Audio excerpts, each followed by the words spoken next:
నమస్తే. ప్రస్తుతం మనతో పాటు నటికుమార్ గారున్నారు. ఆయనతో మాట్లాడదాం. నమస్తే సార్. నమస్తే అమ్మా. ఇప్పుడు చెప్పమ్మా. మీరేమంటారు? అంటే ఒక డ్రామా నడుస్తుందనుకోవచ్చా ఏపీలో? ఎందుకు అంటే ఇటు సీబీఎన్ గారు కూడా అంటున్నారు. నా పైన రాళ్ల దాడి జరిగిందని. ఈవెన్ చూసాం న్యూస్‌లో.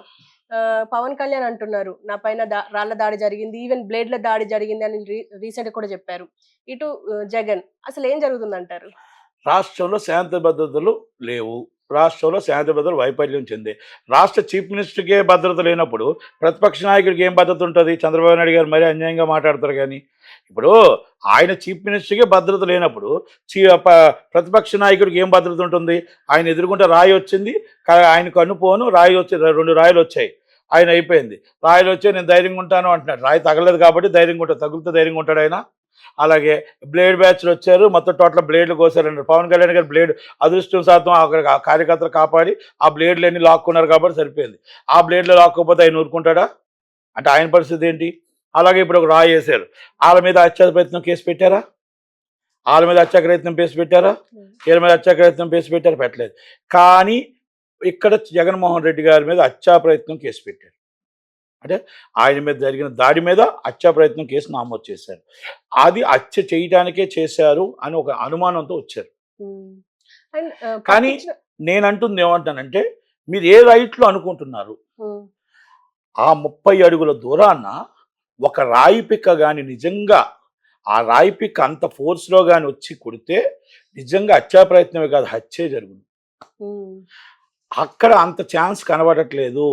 ఒకటి తీసుకొని ఒక ప్లాస్టిక్ గుగ్గుతోనో దేనితోనో కొడితేనే ఆ దెబ్బ తగిలింది. కానీ లేదు అనుకుంటే అంత ఫోర్స్లోగా నిజంగా రాయి పిక్క అయితే 5 అడుగుల నుంచి లోనికి వెళ్ళిపోతుంది.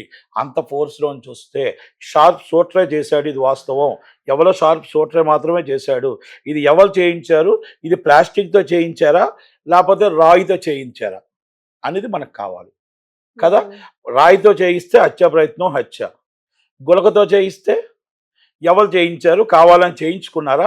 అధికార పక్షం చేయించుకుందా ఓట్లు సానుభూతి కోసం, లేదా ప్రతిపక్షాలు కావాలని చేశారా? ఇది నిగ్గు తేల్చాల్సిన బాధ్యత ఎలక్షన్ కమిషన్ మీద ఉంది. ఎలక్షన్ కమిషన్ ఇక్కడ ఏపీ పోలీసుల మీద నమ్మకుండా సెంట్రల్ నుంచి ఫోర్స్ తీసుకొచ్చి very sincere and IPS officer and investigation immediately as 19th election and postpone and last schedule June 4th before last schedule కేసి అక్కడ ఉన్న షెడ్యూల్ తీసుకొచ్చి బిఫోర్ వేరే ఎలక్షన్స్ కేసి ఈలోగా ఈ నిగ్గు తేల్చి కేంద్ర బలగాలతో రాష్ట్రపతి పాలన పెట్టి ఎలక్షన్ నడిపిస్తే శాంతి భద్రత లోపాలు లేకుండా జరుగుతుంది అనేది నా నమ్మకం. అండ్ పట్టించిన వాళ్ళకంటే దాడి ఎవరైతే చేశారో వాళ్ళని పట్టిస్తే 2 లక్షల బహుమతి ఇస్తామని చెప్పేసి అంటున్నారు. అంటే పోలీసులు అంత వీక్ అయిపోయి ఉన్నారా? అదే అంటే అంత రాష్ట్ర పోలీసులు ఫుటేజ్ కాదండి. సీసీ కెమెరాలు ఏమయ్యాయి? అక్కడ సీఎంకి సెక్యూరిటీకి సీసీ కెమెరాలు ఏమయ్యాయి? డ్యాగ కన్ను మొత్తం టోటల్గా వెరీ డ్యాగ్ కన్నుతో ఆయన మొత్తం చూసే కన్నులు ఏమయ్యాయి? ఎంత లైటింగ్ లేకపోయినా లైటింగ్ ఉన్నా కూడా అక్కడ మనిషి లేకుండా అక్కడ ఏం జరగకుండా ఎలా జరిగింది? పట్టించిన వాళ్ళకి 2 లక్షలు ఇవ్వడానికి మీరు ఇన్ని వేల మంది పోలీసులు ఉండి మీరే చూసుకోలేకపోతే అక్కడ సామాన్యులు ఏం చూస్తారు? ఎందుకో చెప్తారు. అంటే ఇది వైఫల్యం ఒప్పుకుంటున్నారా? మీరు తప్పని ఒప్పుకుంటున్నారా? ఇమీడియట్గా సస్పెండ్ చేయండి పోలీసు డిపార్ట్మెంట్ని. ఇమీడియట్గా రెవెన్యూ డిపార్ట్మెంట్ ఇమీడియట్గా సస్పెండ్ చేయండి. అంటే ఈ వైఫల్యంలో కోటికత్తి కేసులో ఎన్ఐఏ ఇప్పటిదాకా ఏం తేల్చలేకపోయింది. అదొక వైఫల్యం. రెండో వైఫల్యం వివేకానంద రెడ్డి గారి కేసులో రాష్ట్రంలో ఏం తేల్చలేకపోయాం, సెంట్రల్లో కూడా ఇంకేం తేల్చలేకపోయాం, వైఫల్యం.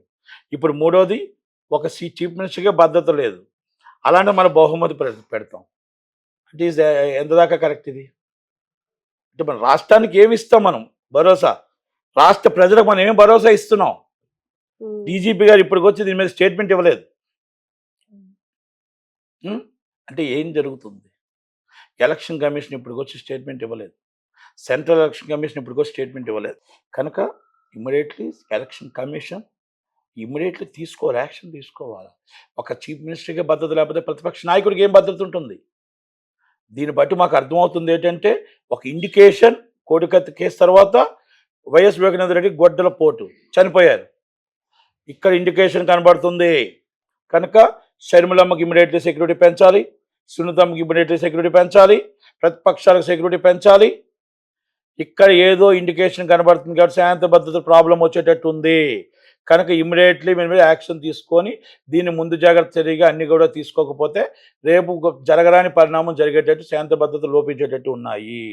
దయచేసి ఎలక్షన్ కమిషన్ దీన్ని సీరియస్గా తీసుకోవాలి.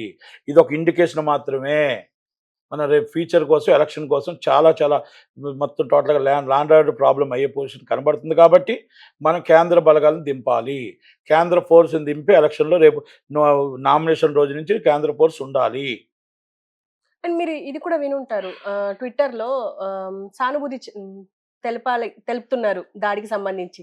దాంట్లో భాగంగా ఇందులో 2 హైలైట్ అయ్యాయి. ఒకటి లోకేష్కి సంబంధించి, లోకేష్ అంటే జరిగింది ఏదో అన్నట్టుగా ఒక ట్వీట్ పెడితే ఆర్జీవి గారు ఒక ట్వీట్ చేశారు, రీట్వీట్ చేశారు. ఏంటంటే నీకు బ్రెయినే లేదనుకున్నా హార్ట్ కూడా లేదబ్బా అని చెప్పేసి ఒక ట్వీట్ చేశారు. ఈవెన్ షర్మిల కూడా ఇది యాక్సిడెంటల్ గా జరిగిన పరిణామం అని చెప్పేసి కూడా మాట్లాడారు, అంటే ట్వీట్ చేశారు. దీనికి మీరేమంటారు? శర్మలం చాలా మీకు యాక్సిడెంట్గా పరిణామం జరిగి ఉండొచ్చు, లేకపోతే సీరియస్గా జరిగి ఉంటే దీని మీద ఎవరినైనా సరే ఖండించవలసిన విషయమే. యాక్షన్ తీసుకోవాల్సిందే, నిజ నిజాలు బయట పెట్టాల్సిందని చెప్పారు. మనం ఒకటి తీసుకోవద్దు, 2 తీసుకుందాం శర్మలమ్మది. ఇప్పుడు ఆర్జీవి గారిది అంటారా? ఆర్జీవిదిని ఇద్దరిది అన్నదమ్ముల అనుబంధం. అది ఎవరిది? లోకేష్ గారిదిని ఆర్జీవిది అన్నదమ్ముల అనుబంధం. ఆయన ఈయనకి ఫీట్ చేస్తాడు, ఈయన ఆయన ఫీట్ చేస్తాడు. ఈయన ఏదో రాత్రి అప్పుడు మళ్ళీ లెగిసి మళ్ళీ ఫీట్ చేస్తుంటాడు. కాబట్టి అది అన్నదమ్ముల అనుబంధంగా వదిలేద్దాం. ఓకే. అండ్ షర్మిలమ్మ గురించి ఏమంటారు? అంటే దీనికి సంబంధించి ఎలాగో అంటే అనుకున్నారు అసలు రియాక్ట్ అవుతారా కాదా అని చెప్పి, అంటే ప్రతిపక్షం అవడం ఏంటి? ఇప్పుడు ఆమె భయం ఆమెకు ఉంది. ఇప్పుడు టార్గెట్ ఏంటి? నెక్స్ట్ టార్గెట్ ఇప్పుడు అది కుటుంబంలో 4 పేద ఉంటుంది. ఒక జనాలు అనుకుంటున్నారు ఇది ఇది ఎంత దాకా నిజం ఎంత దాకా అబద్ధం నాకు తెలీదు. జనాలు అనుకుంటుంది ఏంటంటే ఒకానొక టైం షర్మిలమ్మ సునీతమ్మ వాయిస్ ఈజ్ రేజింగ్ ఎక్కువగా వైసీపీకి దెబ్బతీయడానికి వాళ్ళు టోటల్గా వాళ్ళు పెట్టిన ప్రచారంలో దూసుకుపోతున్న దాంట్లో వైసీపీకి దెబ్బ తగులుతుంది. కాబట్టి ఇలాంటి ప్రయోగం ఒకటి చేసి వాళ్ళ నోరు కట్టడి చేసి టీవీలన్నీ కూడా మొత్తం సోషల్ మీడియా అంతా కూడా వన్ సైడ్ జగన్మోహన్ రెడ్డి గారు తిప్పుకున్నారు. ఇది తిప్పుకోవడంలో ఆయన సక్సెస్ అయ్యారు. దీంట్లో ఎంతసేపు దానికోసమే డిస్కస్ చేసుకుంటున్నారు. కాబట్టి షర్మిలమ్మ కోసం డిస్కస్ చేయట్లేదు అన్న దాంట్లో సక్సెస్ అయ్యారు అనేది అంటున్నారు. ఇది సక్సెస్ అవడానికి ఇది ఒక ఫార్ములాగా వాడుకున్నారు అంటున్నారు. కనుక ఎలక్షన్స్ ముందు మన వీల్ చైర్ మమతా బెనర్జీ గారు మళ్ళీ ఇప్పుడు తల కట్టు, ఇప్పుడు తర్వాత ఒక్కొక్కరు ఒక్కొక్క డిఫరెంట్ చేసుకుంటున్నారు. ఎవరు సానుభూతి పొంది అప్పుడు కోడికత్తి కేసు, గొడ్లపోటు, ఇప్పుడు ఇంకొకటి సానుభూతి. కానీ జనాలు విజ్ఞులు, అన్ని రోజులు మనవ కావు. జనాలకు అర్థమవుతుంది ఇది నాటకమా నిజమా అబద్ధమా. ఇది సోషల్ మీడియాలో పెడుతుంది మీకు ట్రోలింగా నిజమా అబద్ధమా. కనుక నేనేమంటున్నానంటే జనాలు విజ్ఞులు. మే 13 ఎలా ఓటేయాలో ఎలా చెయ్యాలో మీరు నిజంగా న్యాయం చేస్తుంటే ప్రజలకి మీకే పక్కం కడతారు. మీకు అన్యాయం చేస్తే ప్రతిపక్షాన్ని పగ్గం కడతారు. ఇది ఒక్కటి మాత్రం నమ్మండి. పైన దేవుడు ఉన్నాడు, కిందన మీరున్నారు. మరి నమ్మాలి, నమ్మక తప్పదు. కనుక దేవుడు చూసుకుంటాడు. మీరు నిజం చేస్తే దేవుడు మిమ్మల్ని గెలిపిస్తాడు. మీరు అబద్ధం చేస్తే మిమ్మల్ని ప్రజలు ప్రతిపక్షాన్ని గెలిపిస్తారు. ఇది మీరు నమ్మాలి, మేము కూడా నమ్ముతున్నాం.